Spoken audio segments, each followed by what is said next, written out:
all I witnessed was Libyans being incredibly grateful to NATO because it was so targeted. You'd go by these buildings where NATO struck the buildings, and they just exploded. It was amazing.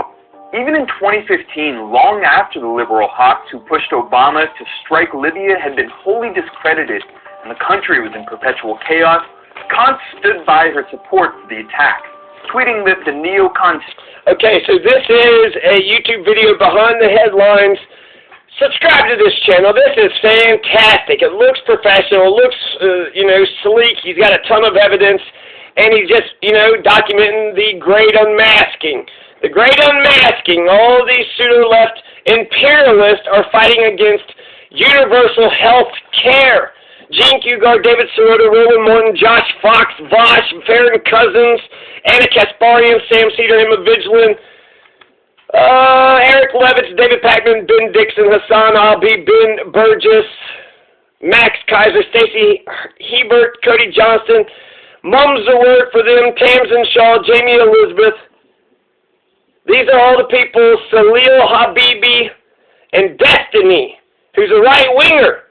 Why does a right-winger, why do all these so-called progressives sound so much like a right-winger? So, this video is fantastic. It's got some clips that I just want to discuss and sort of, so let's go. 6:10. Discussing her time in Libya in a 2013 interview.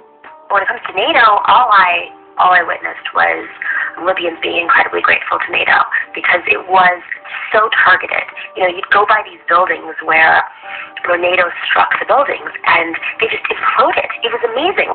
Even in 2015, long after the liberal hawks who pushed Obama to strike Libya had been wholly discredited and the country was in perpetual chaos, Khan stood by her support for the attack, tweeting that the neocon senator Marco Rubio was right about Libya. So, Nomiki Khan, she's got this show, the Nomiki Khan show. Apparently she goes to celebrities and tries to get them to help with their public speaking skills or what have you. But Nomiki Khan did level McCarthyite attack on Jimmy Dore, saying that he took Assad money. So therefore he's bought and paid for by Syria. He's doing the bidding of Syria. And so she said that he took Assad money. And then behind the headlines guy, he says it sounds like Nomiki Konst. She sounds like a project for a new American century. The total donation was $2,500. $2,500. So apparently there's a group called the Association for Investment for PACs, or the Association for Investment in PACs, and it does work in Palestine and Cuba and Syria. But it's not financed by Assad. It's an American anti-war nonprofit. It's an American anti-war nonprofit. That's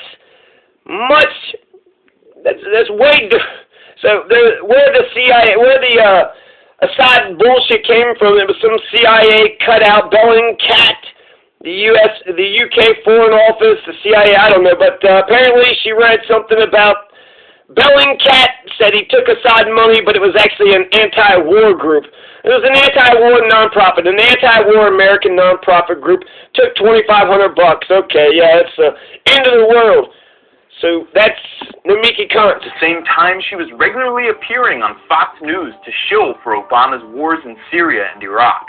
Nomiki, did you hear anything new from the president today? What the president did today was he explained what he's accomplished, what the administration has done with the rest of the world, with the coalition of Arab states, the world coalition, in attacking ISIS at its core in Iraq and in Syria. He's talking about cutting off the head of ISIS. The time are they contained? They're more contained than they've ever been. They're not spreading as of last week. When you look at military, when you look at the troops on the ground there, they are being attacked militarily. It is America's amping up of intelligence. It's America's amping up of national security and internet security. Sure. Like Nomiki Khan, Young Turks person. So that's Nomiki Konst. Nomiki Konst apparently was in Libya training the Libya opposition leaders. She was going to say that, that they were the founders of the new Libya. So Nomiki Khan somehow was in Libya training Libyan opposition leaders, which is quite incredible. This is, let's see, he's going to talk about Anna Kasparian right now. Anna Kasparian, her, big malfunction was that she interviewed Madeleine Albright, Secretary of State for Bill Clinton, who said, Bill Clinton, I believe, Madeleine Albright, who said that she was okay with the death of 500,000 Iraqi children. Personality Anna Kasparian took it upon herself to defend AOC against the powerful Beltway lobby of pothead comedian Jimmy Dore, as a progressive and even a socialist while participating directly in NATO propaganda operations. Last year, Kasparian beamed with pride as she interviewed Madeleine Albright at the Munich Security Conference, a NATO summit funded by Western governments, multinational corporations, and the arms industry.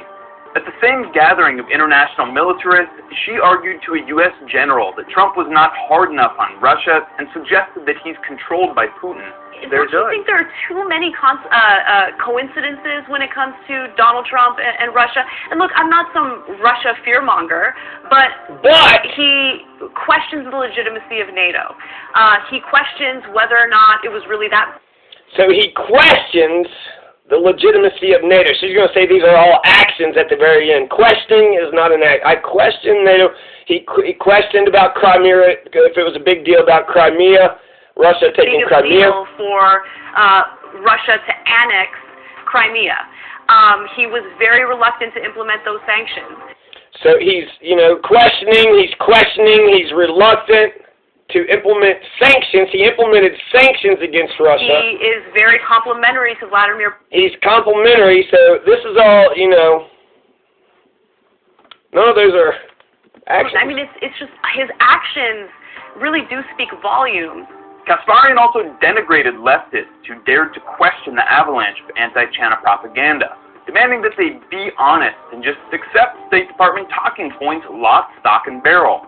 But I also have an issue with some people on the left who aren't honest about the actual abuses that take place in China, right? And the abuses that take place in Hong Kong now, Taiwan. I think the Uyghur Muslims and how they're being sent to these camps. No surprise, Kasparian had little interest in reporting on the persecution of Julian Assange. When his extradition trial kicked off, her viewers had to pressure her to even cover it at all. Kim Vermatic says, free Assange, he's being tortured. You have more subscribers than any other progressive media outlet. Please cover his court hearings. I promise you we'll look into that. The most consequential trial of the century, isn't it? She'll look into it. Ben Dixon also smears Julian Assange. So Anna it doesn't care, not a big deal. Ben Dixon smearing him. And then we're going to have 3 lengthy videos from Sam Cedar, right? Sam Cedar just carries on the gift that keeps on giving. Here's a video of Nancy Pelosi in 1994 when she had said that she liked single-payer health care. Check it out. Receiving health care earlier by reasons of security, by reasons of savings that spring also from the simplicity of the program, savings which spring from early intervention, people seeking and receiving health care earlier in the game so that they don't have more costly health care and hospital stays. Everything points to Mr. McDermott's bill. It is interesting to see how under scrutiny, when people really take the look at these bills, how so she had said something that was brilliant. The single-payer plan stands out. And how brilliant the single-payer plan really stands out. That's what Nancy Pelosi said. This is from Ilhan Omar. Ilhan Omar said, God, the current House bill for single-payer has more sponsors than the 1993 bill. Let's bring it up for a vote. Healthcare access expansion is the Democrats' most popular policy, and we need to fight for it. Ilhan Omar. Woo! Okay, so let's, now we're going to go to Ben Dixon. We're just going to briefly talk about Ben Dixon because I've covered him in other videos, and actually, I don't know. Meddling in Hong Kong, specifically CIA. Even if the CIA is funding the protesters in Hong Kong, China is no more the socialist revolutionary vanguard that America is. So you might find ourselves in situations where the CIA, who does nothing but evil things around the world, yes, find themselves, for whatever reason, whatever their justification, find themselves on the right side of the argument.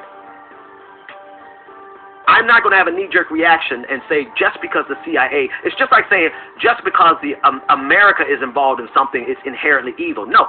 Dixon was so incensed by the prospect of a floor vote on public health care that he demanded Jimmy Dore meet him on the playground at recess. But Jimmy Dore, you know where to find me, dude. You know where to find me. Cenk also... That was on the Sam Cedar show, okay, and then him on the CIA in Hong Kong, I'm on the side of the Hong Kong over Chinese. I feel like since we're an imperialist nation, we probably should have intervened on behalf of the Hong Kong people. They were, protesting in the streets like on a day-to-day rag, and all they wanted was, sovereignty, and China was sitting there saying that they get to, do whatever they want to Hong Kong. Hong Kong is its own thing, right? Hong Kong is its own city-state. It's its own nation, city-state, and so therefore... yeah, I'm on the side of Hong Kong with that. Cenk Uygur. We're going to go to talk to Cenk Uygur. He's a big pro-Russia gator. They're also going to point out how he orgasmed over the death of Gaddafi, right? So these folks, right, Nomiki is like training Libya opposition leaders. Cenk Uygur is orgasming over the death of Gaddafi. Anna Kasparian is, tongue-bathing Madeleine Albright. So these imperialist warmongers, killing people in Iraq and Syria and Libya, they're all okay with this shit. There's slavery in Libya. It is perpetual chaos in Libya right now. So, also trashed Jimmy Dore, his former colleague at the Young Turks. Maybe it was inevitable that Cenk would lash out at Jimmy. For the past 4 years, Cenk has shamelessly promoted Russiagate, claiming an undeniable Trump-Russia connection and whipping up Cold War hysteria. So I think that there clearly is collusion based on the publicly available evidence. I think the Russians during the election, did they interfere, quote-unquote interfere? Yes. Did they do the fake news? Yes. Did they buy those troll farms to tweets? Yes. But after the election, Putin pulls them aside and says, we did all that money laundering together. We just turned that in, and you're in a world of trouble. You're going to go to prison. So here's what you're going to do for us. And then Trump proceeds to do just that. Back in 2011, the future founder of the Justice Democrats was orgasming over the destruction of Libya.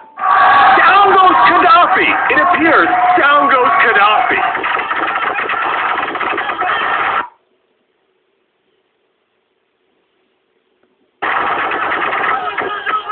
Down goes Gaddafi! It appears, down goes Gaddafi! And when Neera Tanden, who proposed stealing Libya's oil to balance the budget, was recently selected as Biden's Office of Management and Budget Director, Uygur tweeted that he's rooting for her.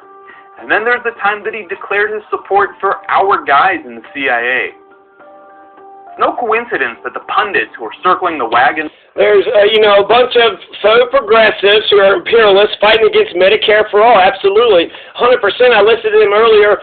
There's a lot of great progressives to listen to, too. So I want you all to take a look at Abby Martin, Richard Medhurst, Graham Elwood, Lee Camp, Nico House, David Dole, Caitlin Johnstone, Nick Brana, Chris Hedges, Dylan Radigan, The Humanist Report, Mark of the Beast, Ryan Knight, Jill Stein, Jackson Hinkle. All these people are in favor of force the vote, and Jimmy Dore also, well, except for Humanist Report and David Dole. But all these people are for force the vote. So all these people are on the right side of history. There's a handful of faux progressive, faux imperialist, anti-healthcare progressives, but there's a shit ton of anti-war, pro-healthcare progressives out there. Susan Sarandon, Fiorella Isabel, the Convo Couch, Johnny Tsunami, the Vanguard, Zach and Gavin, the Lady from Russia Today, Max Blumenthal, Eleanor Goldfield, Crystal Ball, Aaron Mate, Marianne Williamson, Tim Black, Brianna Joy Gray, Cornell West, Kyle Kalinsky, Richard Wolf, Justin Jackson, Jesse Ventura, Nina Turner, Ron Placone.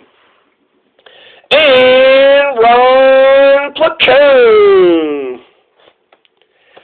Forced to vote. Peace!